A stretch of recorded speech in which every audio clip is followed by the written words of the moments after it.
Eu te convido agora, Adriano, a ver o depoimento da filha do Rubens Paiva a respeito do Jair Bolsonaro. Vamos colocar Da aqui na Vera? tela a Vera. Vamos botar aqui para que todo mundo possa acompanhar o que ela vai falar. Vamos lá.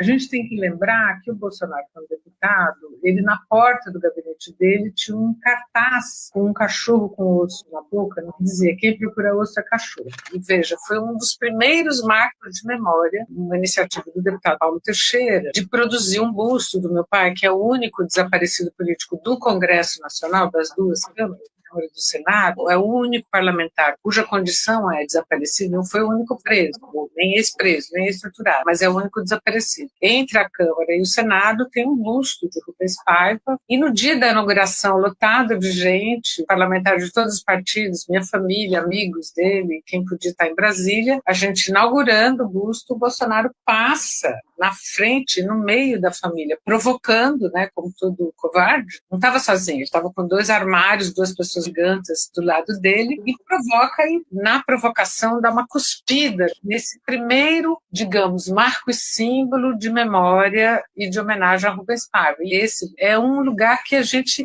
peregrina, digamos assim. Quando vai a Brasília, qualquer pessoa da família ou amigos vão lá, levam flores, faz homenagem, tira uma fotografia e manda pra gente. Quando eu vou lá como se tivesse ido num túmulo que não existe. É um lugar onde a gente pode peregrinar, chamemos assim. Muitos amigos do Rio de Janeiro fazem a mesma coisa num busto igual a esse que tem na frente do Acorde, onde ele foi assassinado na Tijuca, na Vila Mesquita, na Tijuca, lugar onde ele provavelmente morreu. Então, é o covarde em ação, né? Vou falar claro. Para que isso? Mas é a característica dele, né?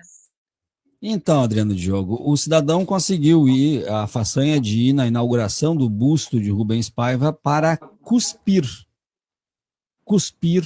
no busto do Rubens Paiva. O que dizer deste indigente intelectual, político, etc., que chega à presidência da República porque representa muita gente que pensa como ele. Não vamos nos enganar. Muita gente pensa como ele. E chega e faz isso. Eu queria o teu comentário, porque tu já falaste como é que descobriram da morte do Rubens Paiva, tu tem um relacionamento com a história deste país, com a prisão, com a tortura, com a ditadura, e este cidadão que já falou absurdos sobre diversas pessoas, que falou no voto do impeachment da presidenta Dilma, tem mais este capítulo, a cusparada que ele deu no memorial de Rubens Paiva, Adriano. Nossa, eu estou até passado aqui. Não, a Comissão Estadual da Verdade de São Paulo chamava Comissão Rubens Paiva. Quem participou da sessão inaugural da criação da comissão foi a própria Vera Paiva, a própria Veroca. Não é à toa que aquela outra irmã, Eliane, nos assessorou no capítulo das crianças que foram sequestradas, como eles. E eu já disse que quero fazer com toda vez que o Bolsonaro queria humilhar uma pessoa, se relacionar, ele falava: cala a boca, senão eu mando jogar teu corpo na ponta da praia. Uhum. Que é a expressão que os militares usavam para falar com o que aconteceu com o Bolsonaro, que o corpo foi jogado, não submergiu. O Rubens Paiva, né? O Paiva, o Malhães, todos eles falavam de Rubens Paiva, que o corpo de Rubens Paiva foi jogado na ponta da praia, né? E você lembrava quando ele queria chincalhar, humilhar. E aí, eu não sabia com detalhe que no dia da inauguração do busto, ele foi fazer provocação lá na Barão de Mesquita. É um sem vergonha, né? Sem vergonha, é um desqualificado, é um desqualificado. É um desqualificado. É um desqualificado. Esse não vale nada, é a vergonha. Os militares deviam fazer um pronunciamento à nação. Você viu, o clube militar, você leu a nota na semana passada, que o clube militar se insurgia, não sei o quê. Os militares que se consideram decentes deviam escrever um manifesto à nação dizendo que esse senhor envergonha o que eles consideram o estamento militar, as Forças Armadas, o que eles acreditam. Eles deviam se diferenciar nesse momento. Os setores legalistas que existem nas Forças Armadas, seja eles exércitos, porque o que acontece? Quando foi feita a República, os militares tinham um papel, eles tinham uma função, né? Onde começou o grande poder militar brasileiro? Foi na mineração. Não é à toa que, quando foi criada a Companhia Vale do Rio Doce, a Companhia Siderúrgica Nacional era um prolongamento, era um puxadinho dos militares brasileiros. Depois, com a criação da aeronáutica, eles foram criar o INPE, criaram todas as instituições, aí veio o Correio Aéreo Brasileiro, teve toda a logística dos aeroportos, fronteiras, a Marinha. Mas hoje em dia, qual é o papel do militar brasileiro? É uma boa pergunta.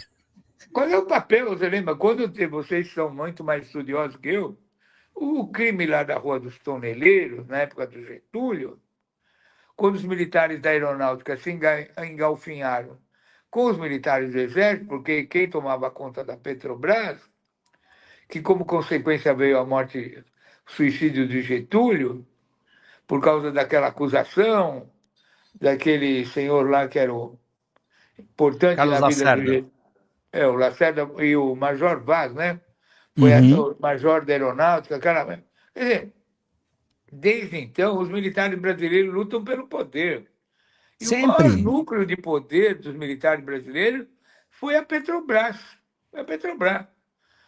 Né? Tanto é que dos motivos pelos quais os militares brasileiros têm tanta bronca do Lula eles eram contra a pesquisa, exploração e a perfuração do pré-sal.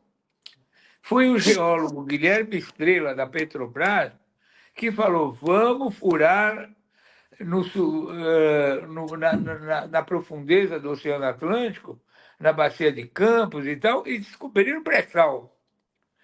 E quando descobriram o pré-sal na Petrobras, desequilibrou, porque o Brasil virou uma potência de reservas mundiais.